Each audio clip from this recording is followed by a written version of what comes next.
Hello students, welcome to Well Explained PDF. Today I am here with class 9th biology chapter tissues. We are going to discuss about the plant tissues and especially the meristematic tissues.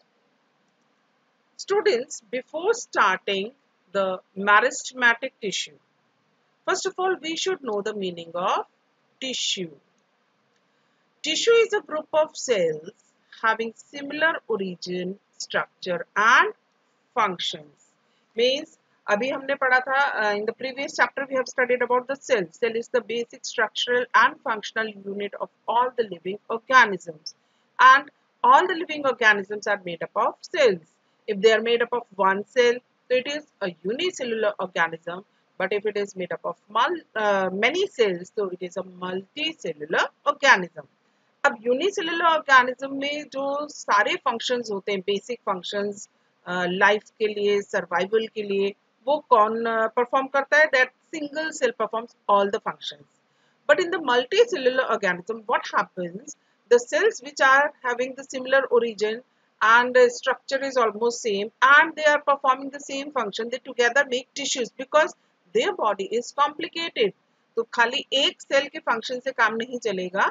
So they have tissues, and examples of tissues are, these are plant tissues, parenchyma and collenchyma. Otherwise animal tissues are also there, like epithelial tissue, muscular tissue, nervous tissue, connective tissue, etc. Okay. Now there are some facts that you should know. First of all, this term tissue, this was coined by Marie Francois Bichat, a French anatomist and pathologist. He lived from 1771 to 1802. He born in 1771 and died in 1802. He is also known as the father of histology. Okay, this term was coined by Bichat. He was a French anatomist and pathologist, and he is known as father of histology. Now, what is histology? Histology is the study of structure of tissues and organs. Okay, this Marcelo Malfigi is considered as founder of histology. There is a difference between father of histology and founder of histology. So you do not confuse it. Father of histology is Marie Francois Bichat and founder of histology is Marcelo Malfigi.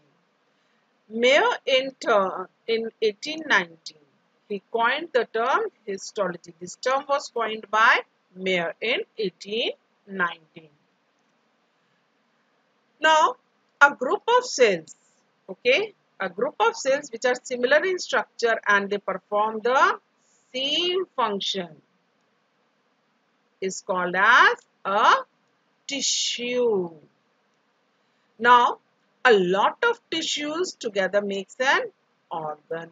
We have started from cell, cell से बने tissue, tissue से मिलके बने organ, and many organs together form an organ system. You must have heard about many organ systems like digestive system, circulatory system, respiratory system, excretory system, reproductive system.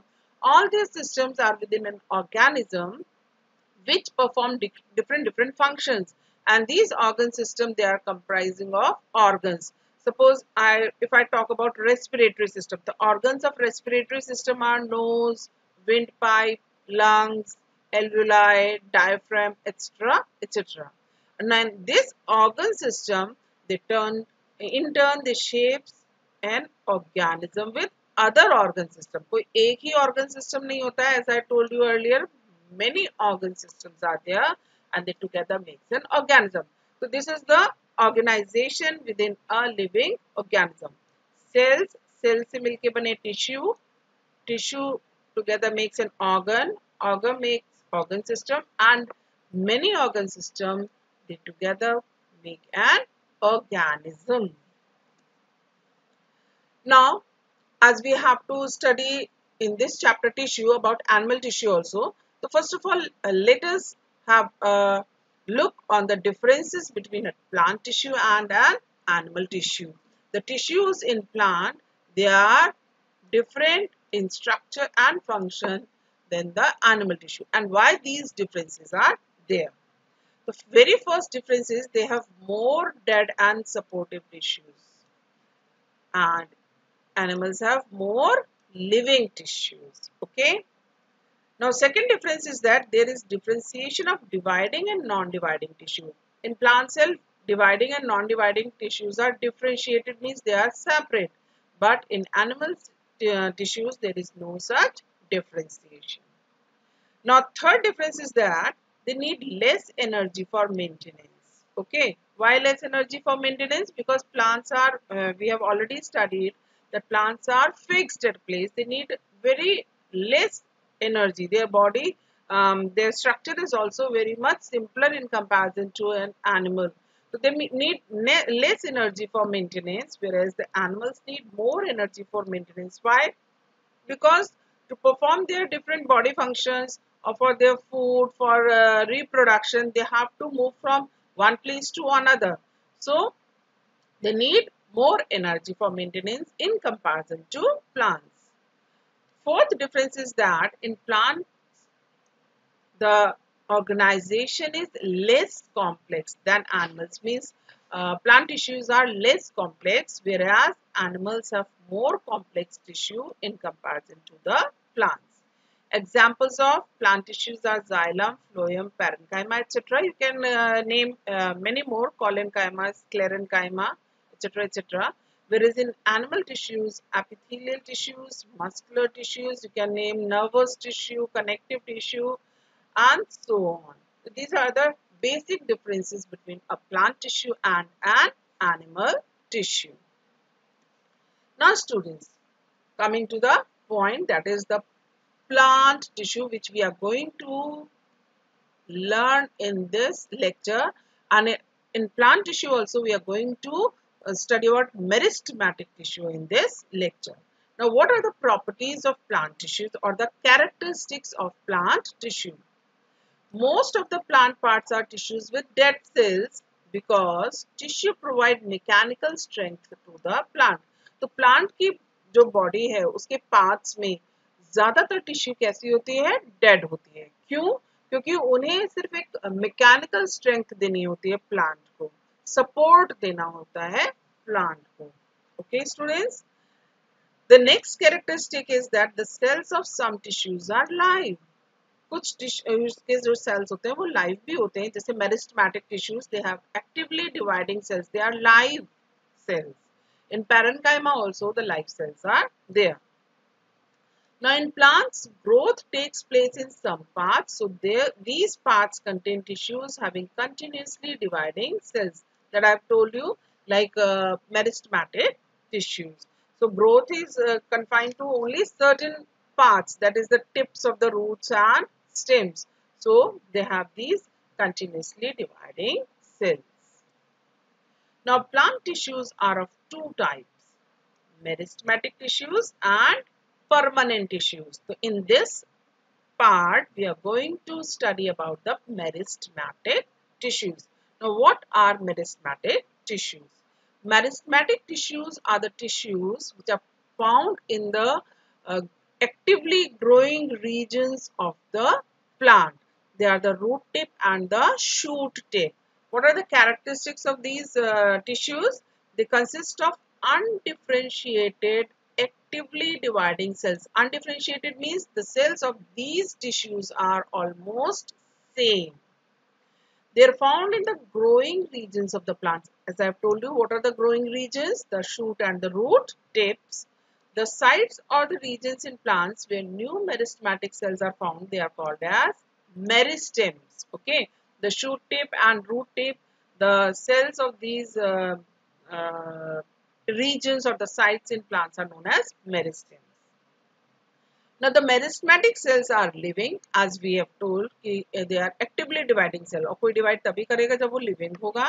They are small, they are thin walled with spherical, oval, polygonal or rectangular shape. These are the four shapes. Most of the meristematic cells are out of these shapes only, that is spherical, oval, polygonal or rectangular. Now these cells are arranged compactly. Compactly means back to back. They lack intercellular spaces. Intercellular space is absent in meristematic tissues. They have a prominent nucleus because actively dividing cells are there. The nucleus must be prominent. Otherwise, nucleus is the control center of the cell. It helps in all the biochemical reactions which are taking place, also in the division of the cells. It has dense cytoplasm without a vacuole, and thin cytoplasmic wall is also there. The cells have repeated power of divisions, which later after differentiation become permanent tissue.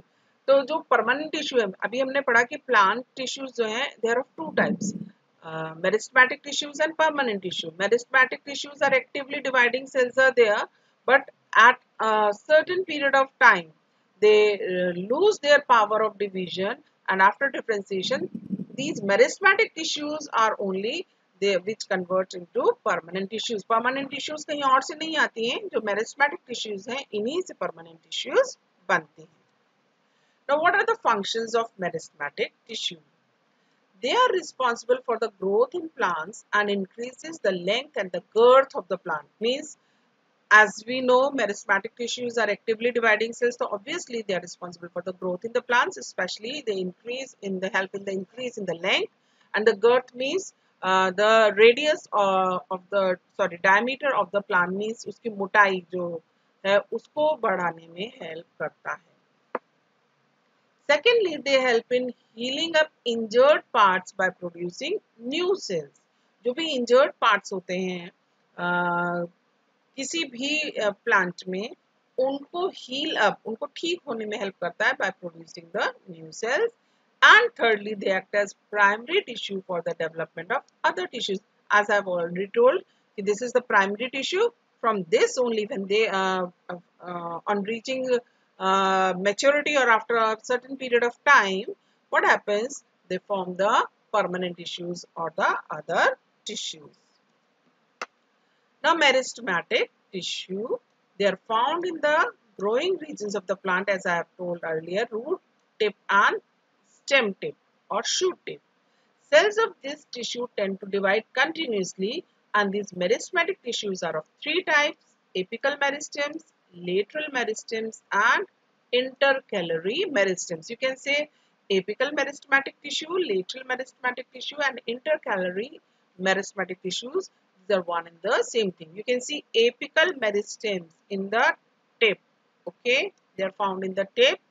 Intercalary meristems, you can see they are found between the internodes, and lateral meristems, you can see they are found in the sides of the roots or the stems. Now, apical meristematic tissue. These tissues are present in the tips of stems and roots. They help in the growth of stems and roots, and they are also responsible for the increase in the length of the organ. As you can see in this A, this is stem apex, means tip of a stem. You can see the compact. The cells are placed end to end without any intercellular space. Can you see? Okay. And this is the root tip. Here also you can see the cells are very compactly arranged, that is, no intercellular space is there. Now, next is the intercalary meristematic tissue. These are present at the base of the leaves and internodes. These help in the growth of branches and leaves. You can see this is a node and this is also a node and stems. This is internode. Okay? They are present at the base of the leaves or the internodes. Two nodes के बीच में जो distance है उसको internode कहते हैं, और जो उसके base पे जो present है they are the intercalary meristems, and they are responsible for the growth in branches and leaves. Now, next is lateral meristematic tissue or lateral meristem. These tissues are present in the sides of the stems and roots. For example, cambium in stem and root. What is cambium? You are going to study in your high classes. Otherwise, they help to increase the girth of the stem and roots. You can see this is the section of a stem, and you can see this is the central region, that is the pith. यहाँ vascular bundle होता है, and these tissues present in the stems. Okay, these are the vascular bundles, fascicular cambium and interfascicular. These all you are going to study in your high classes. Okay. Now this is all for the meristematic tissue. Hope you learned something from this. Also, subscribe my channel and press the bell icon so that whenever a video is uploaded, you will get a notification. Keep watching, keep learning. Have a nice day. God bless you all.